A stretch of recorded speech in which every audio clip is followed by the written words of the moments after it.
Hello and welcome to Food for Thought. Mark Lockridge here. I'm the pastor of New Life Fellowship in Letterkenny, the Milford Reformed Presbyterian Church. It's good to have you with us. Back in May, I was at the unveiling of a memorial seat at Portnablagh Pier. It was to the Letterkenny auctioneer and Portnablagh stalwart Charlie Robinson. He was a man who loved a good story. A fact that's carved into the seat itself. It reads, "Sit down and tell a story. Exaggeration compulsory." We're born storytellers, aren't we? Charlie certainly was. We love a good story. And we all live in a story. There's the story of our own lives with its beginning, middle and end, and that meshes in with 1,000 other stories around us. And we're always trying to mesh those stories into a bigger story, to see if there is a bigger story that would make sense of what's going on in our smaller stories. But is there a bigger story? One into which the smaller stories of our lives might fit, that would make sense of our lives and begin to give us a sense of meaning and purpose and hope. I think that's why we're always trying to make sense of things, or why we have an inbuilt sense that things should make sense, that there should be a bigger story. So is that just a vain hope? Is there actually a bigger story? Well, there are really only two big stories competing for our belief. One that has an author and one that doesn't. If there's no God, then there is no author, no story to life, the universe and everything. It would be, as Shakespeare wrote in Macbeth, a tale told by an idiot, full of sound and fury, signifying nothing. If all we are is the result of some cosmic accident, a random accumulation of molecules whose jackpot just happened to be struck, then what sense of value or purpose comes from that? Or what sense is there for hope or justice? If in the course of your life some terrible wrongs have been done to you, and your one chance at the miracle we call existence is ruined.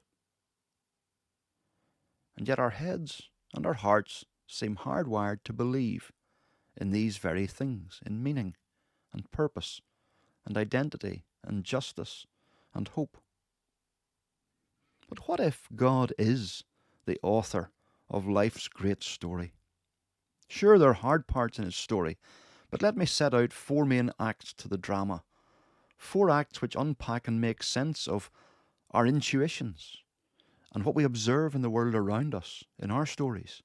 4 acts that will help make sense of our small stories if we seek to fit them into his larger story.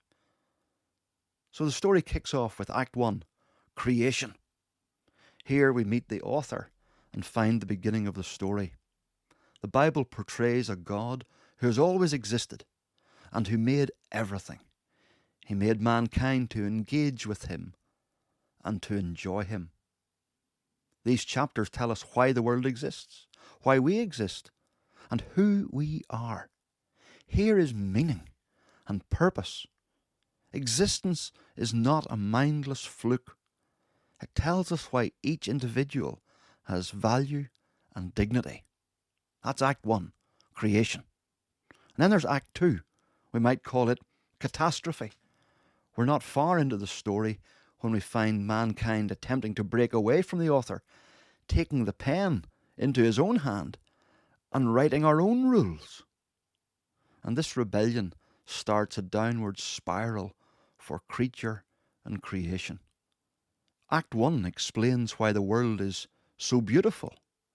And Act 2 then explains why it is not only beautiful, but also so broken, and why we are not the people that we wish we were. This makes sense of what we see around us, and, when we're honest, inside us. So, what hope is there? Well, there's a 3rd act to this great story, and we might call it redemption. Incredibly, the author doesn't tear up the script and start again.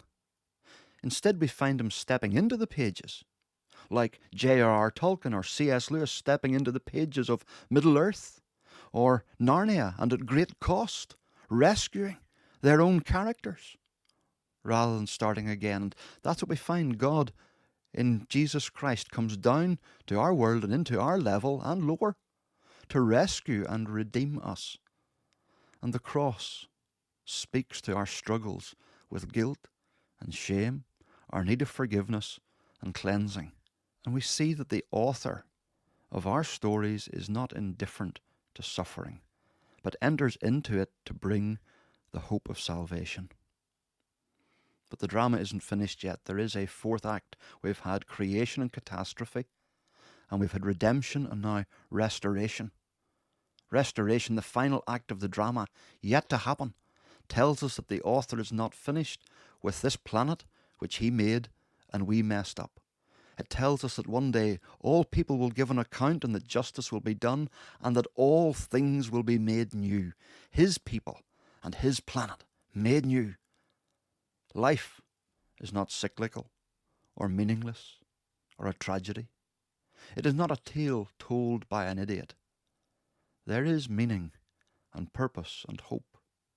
And for those who connect their lives into the author and into the story that he is writing, there is a happy ending. And so we need to do that and take our lives and connect them in to the author's story. And it's only when we do that that we will find meaning and purpose and value and identity and forgiveness and cleansing and hope. It's the only story that makes sense of everything that we see around us and everything that we know within us. So let me invite you, if you haven't already done so, to connect your life into this great story. Thanks for listening. If you want to get in touch, drop me an email, mark@newlifefellowship.ie. Have a great week.